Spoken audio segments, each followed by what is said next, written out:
the start of July, Ryder went and played mini golf and with Tara, do you remember?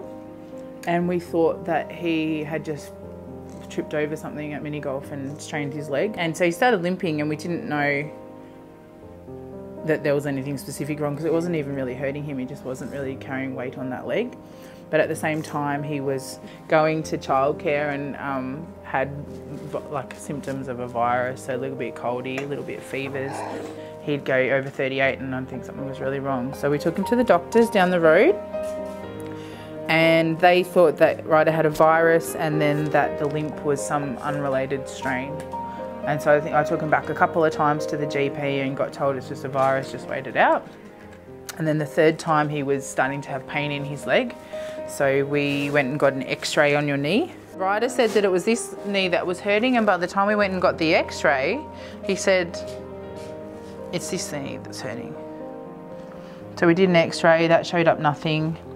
Then that GP thought that he might have viral arthritis because the virus symptoms were still around.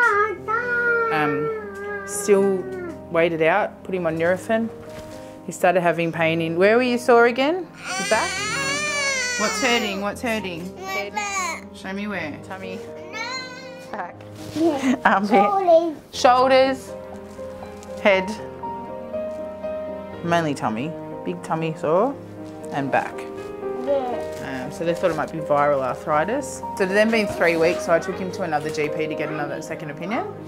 And they again thought it might be viral arthritis. Just go home, give him something for the pain, and eventually, you know, these things sometimes last for 4 or 5 weeks and just wait it out, he'll get better. So he was, by that point, he was waking up at night with pain and I'd have to give him more Nurofen so he'd go back to sleep. And he was on Nurofen or Panadol every 5 or 6 hours around the clock. They'd check his stomach and everything, like by hand. I can't believe they still didn't find anything by hand. Antibiotics for an ear infection. Then they thought the antibiotics would cause constipation. So then we gave him medicine for constipation. And still by this point, I've taken him to the doctors 8 times in 5 weeks. I rang the doctors for a 9th time, said, should I bring him in for another blood test? They'd done a blood test 2 weeks ago. He got cleared for leukemia. I'd been Googling, I was worried it was leukemia. We had to push him to do a blood test. They did that, it came back clear. I think I went to drop him at daycare and he just doubled over and said, my tummy, so I just kept driving him to the hospital. He went straight from being on Nurofen every 5 or 6 hours to being on a morphine drip, and they did an ultrasound, and then the next day came and told us that there was a 6 centimetre tumour.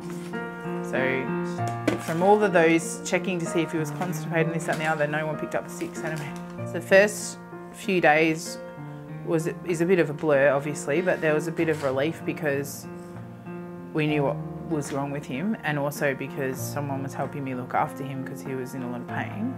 And then we got to understand about neuroblastoma and how aggressive it is, and that was a really hard time, and just trying to get educated about what we're up against, I guess. So since then he's done 7 rounds of chemo, including a bone marrow transplant.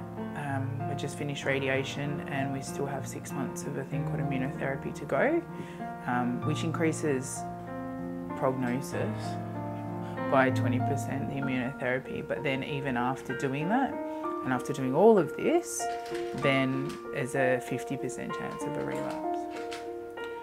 So once, with this particular type of cancer, it's very rare. Once children relapse, the survival rates are less than 10%. So it's, you know, the most important thing we can do is make sure it doesn't relapse and we don't have to face that at all. So what we're doing is, the money that we're raising is to access a trial that's in America. This hospital, for something that's so rare, it's a 1 in 100,000 disease.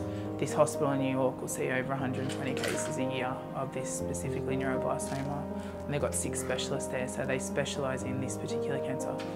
And they've developed a vaccine that they're in the 2nd phase of a trial for, which prevents children from relapsing, holding off relapses for 3 years in kids that would otherwise have relapsed probably 6, 9 months. If we can raise the money for the trial, Basically, our deadline is October this year. That's when he finishes his immunotherapy component, and that's when we need to pay a deposit to the hospital in New York.